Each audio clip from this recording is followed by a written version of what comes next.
ইয়াত আজি মই হেপী বিহু বুলি উইশ কৰিবলৈ আহিলোঁ ৰাইজক। সেকেন্ডলি মই ইয়াত আহিছোঁ আমাৰ যিটো ট্ৰাইবেল সমাজক কেনেকৈ বসবাস কৰি আছে, ৱেডাৰ আমি ডেভেলপ হয়নে নহয় সেইটো চাবলৈ আহিলোঁ। আৰু ইয়াত আহি চালোঁ যে ট্ৰাইবেল এৰিয়াখিনি ইমান গ্ৰছলি নেগলেক্টেড। আমাৰ ট্ৰাইবেল যিসকল ৰাইজে ইয়াত বসবাস কৰি আছে তেখেতসকলৰ যিবিলাক সা সুবিধা পাব লাগিছিলে আজিলৈকে আমি পোৱা নাই, আমি বঞ্চিত হৈ আছোঁ। আমাৰ লোকেল MLA ঢেকীয়াজুলি MLA এই মন্দিৰটো বনাবৰ কাৰণে আবেদন নিবেদন কৰা আছিলে, তেখেতে আজি 4টা বছৰ তেখেতসকল নেদেখিলে। আৰু সেম প্ৰশ্নটো মোক সুধিছে আমাৰ ৰাইজে যে ছাৰ আপুনি জিকিলে মানে বনাই দিব নেকি? আমি কৈছোঁ আমি ফলছ প্ৰমিছ নিদিওঁ, আমি যদি জিকো not only the temples entire এৰিয়াটো আমি ডেভেলপমেণ্টৰ কাৰণে প্ৰচেছ কৰিম বুলি ভাবিছোঁ। আপুনি এইটো সমষ্টিৰ পৰা জিকি যাব কিমান আশাবাদী? আমিতো 100% বুলিয়ে ক'ব লাগিব। হোৱাই বুলি সোধক আপোনালোকে, হোৱাই বুলি কোৱাৰ লগে লগে চাওক ট্ৰাইবেল মানুহক এবছৰ দুবছৰ নহয় লাষ্ট 80 years আমাক ডমিনেট কৰিলে, আমাক এক্সপ্লইট কৰিলে।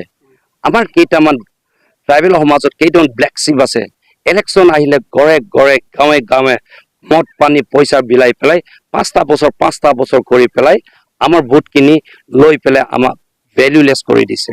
সেইকাৰণে এবাৰ ৰাইজে বুজি পাইছে, সকলোৱে গম পাইছে, ছ'চিয়েল মিডিয়াত দেখি পাইছে যে আমি এনেকৈ বেকৱাৰ্ড হৈ থাকিব নালাগিব, আমি উন্নতি হ'ব লাগিব, আমি উন্নতি প্ৰগতি লৈ আগবাঢ়িব লাগে বুলি ৰাইজে এবাৰ ৰিয়েলাইজ কৰিছে।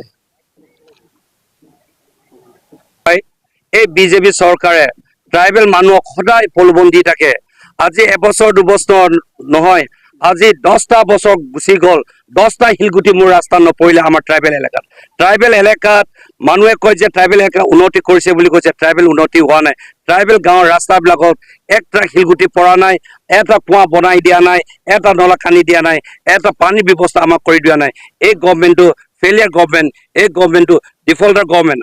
আশোক সিংঘাল ডাঙৰীয়াই মিনিষ্টাৰ হৈ পেলাই ডাঙৰ টিভিত লেকচাৰ মাৰটো আমি দেখোঁ, কিন্তু তেখেতে আজিলৈকে আমি ট্ৰাইবেল মানুহ, আমি বড়ো মানুহৰ গাঁৱত আহি পেলাই তেখেতে আজিলৈকে চকু দিয়া নাই। তেখেত আমাক সম্পূৰ্ণভাৱে নেগলেক্ট কৰা হৈছে। সেইকাৰণে আমাৰ ৰাস্তা পদূলি নাই, আমাৰ হেল্থ যিটো কণ্ডিশ্যন হৈছে ইয়াত ডিছপেঞ্চৰী নাই, পানীৰ ব্যৱস্থা একো এটা নাই। ইয়াৰ ওপৰত এই নিচিনা বাকী মিনিষ্টাৰ আমাৰ গাঁৱত সোমাব নালাগে আৰু আমাক ক'ব নালাগে যে আমাক যে ট্ৰাইবেলবিলাকক আমি উন্নতি কৰিছোঁ বুলি। এইবিলাক ডাইলগটো আৰু আমাক শুনাব নালাগে।